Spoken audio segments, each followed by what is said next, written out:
সুপ্রিয় শিক্ষার্থীবৃন্দ, আবারও স্বাগতম নতুন একটি অনুশীলনীর সমাধান ক্লাসে।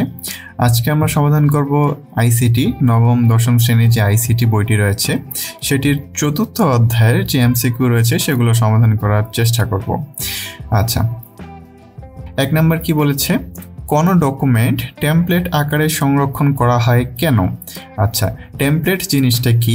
দেখো, এই যে এখানে সবুজ কালিতে লেখা আছে অনুশীলনী, এটাই মনে করো একটা টেমপ্লেট। অর্থাৎ প্রত্যেকটা অধ্যায় যখন শেষ হবে সেখানে কি আবার প্রত্যেকটা অধ্যায়ের শেষে দেখবা যে অনুশীলনী লেখাটা কিন্তু আছে, ঠিক আছে? তো এই অনুশীলনী লেখাটাই মনে করো আমি একবার টেমপ্লেট আকারে সেভ করে রাখলাম এবং প্রত্যেকটা অধ্যায় যখন শেষ হবে তখন কি এই অনুশীলনী টেমপ্লেটটা আমি ইউজ করলাম, যার ফলে আমাকে আবার নতুন করে লিখতে হলো না কিবোর্ডে টাইপ করে যে অনুশীলনী, ঠিক আছে?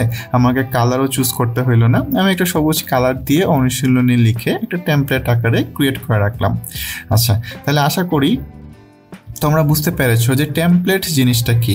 তাহলে প্রশ্ন কি বলেছে যে কোনো ডকুমেন্ট টেমপ্লেট আকারে সংরক্ষণ করা হয় কেন?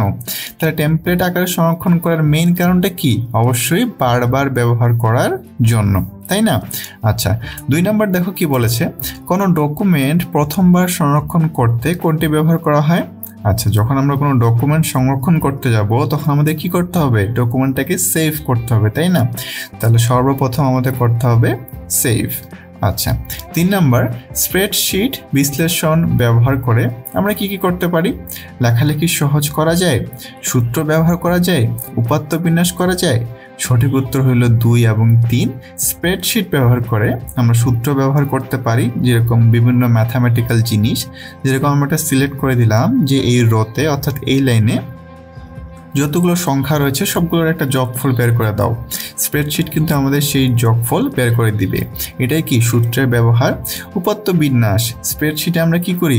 অনেক উপাত্ত রাখি যেগুলোকে আমরা খুব সহজে বিন্যাস করতে পারি। স্প্রেডশিটে কি আমরা লেখালেখি করতে পারি? না, স্প্রেডশিট লেখালেখির জন্য না, লেখালেখির জন্য আরেকটা রয়েছে সফটওয়্যার, তার নাম কি? Word processor. এরপরে দেখো একটি উদ্দীপক রয়েছে, উদ্দীপকে কি বলা হয়েছে দেখো, সৌমিত্র শখের বসে প্রকৃতি নিয়ে পত্রিকায় লেখালেখি করে, মাঝে মাঝে তার লেখার সাথে ফুল, পাখি বা নদীর ছবিও দিতে হয়। সে পেশাগত জীবনে একজন হিসাব রক্ষণ কর্মকর্তা, সেখানে তাকে কর্মচারীদের বেতনের হিসাব রাখতে হয় এবং মাসিক প্রতিবেদন জমা দিতে হয়। আচ্ছা, দেখো তো এখানে লেখালেখি আছে না? তাহলে লেখালেখি আমরা কোথায় করি? এর আগে শিখছিলাম না, ওয়ার্ড প্রসেসরে। 4 নম্বর দেখো, সৌমিত্রকে তার শখের কাজ কোন সফটওয়্যার ব্যবহার করতে হয়? ওয়ার্ড প্রসেসর, ঠিক আছে? আচ্ছা, 5 নম্বর দেখো, সৌমিত্রকে তার পেশাগত কাজে কি কি করতে হয়? টেমপ্লেট ব্যবহার করতে হয়, সূত্র ব্যবহার করতে হয়, উপাত্ত বিন্যাস করতে হয়। জি, সবগুলো কাজই করা যায় কোথায়? ওয়ার্ড প্রসেসরে। অর্থাৎ এই যে তার পেশাগত কাজ, পত্রিকায় লেখালেখি, এই সবগুলো কাজ কি তাকে করতে হয় না? তাকে টেমপ্লেট ব্যবহার করতে হয়, সূত্র ব্যবহার করতে হয় এবং কি উপাত্তও বিন্যাস করতে হয়।